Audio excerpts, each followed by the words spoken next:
The purpose of a low block is to intercept an attack aimed for your lower abdomen and points below.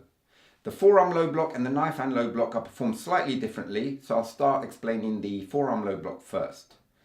The part of the arm you use is the outer forearm, which is the first third of the forearm. Practice the blocking movement by placing the blocking arm on top of the reaction arm. The palm will be facing upwards and towards you, and the reaction fist will have the palm facing downwards. Bring the arm down and across with a twisting action, and the elbow should bend outwards 25 degrees at the end. So practice this many times with a sharp twist at the end. And if you assume that the attack is a front snap kick aimed at your lower abdomen, your blocking tool will make contact with the front of your opponent's tibia. And this is why you need a downward motion with this block. At the end of the block, the outer forearm will end up in line with your lower abdomen.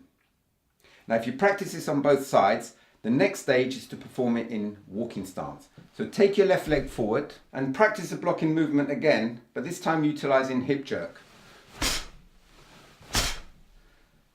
This is to add mass to the technique and initiate the kinetic chain where the hip jerk will help the abdomen to jerk, turning the shoulders, helping the arm to accelerate. Also extend the elbow at the end as you twist, but make sure that the elbow remains bent 25 degrees. The opposite arm will pull back sharply, twisting so that the fist ends up beside the hip.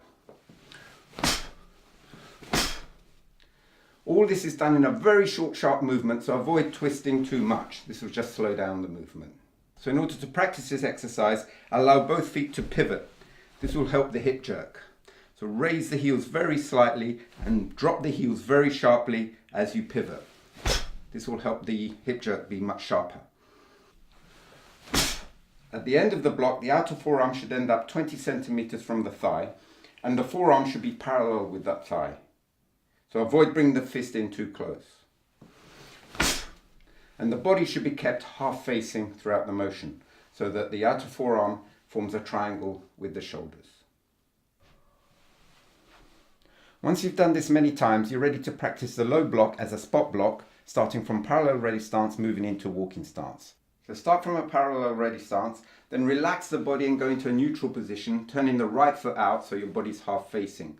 The body will drop slightly at this stage. Then raise the body as you wind up for the block as you did earlier, and then bring the left leg forward as you execute the block.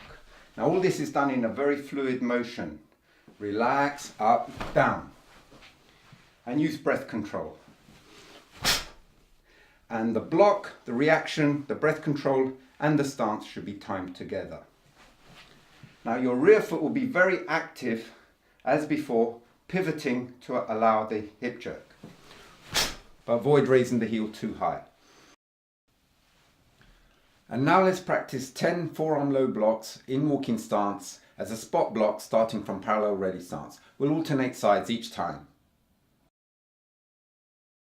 Hana, tul,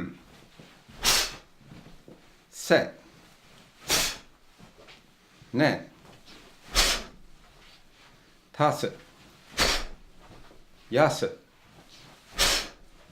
ilgo, yadol,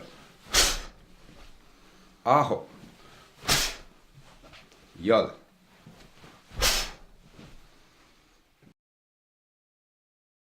For the knife hand low block, you can practice everything we've done with the forearm low block, but be aware of these differences. The blocking arm will start a little bit lower. The hand will be level with the floating ribs. This is because the movement is more across rather than downwards. And this is because you're blocking the inner and outer tibia of the opponent, so it moves outwards.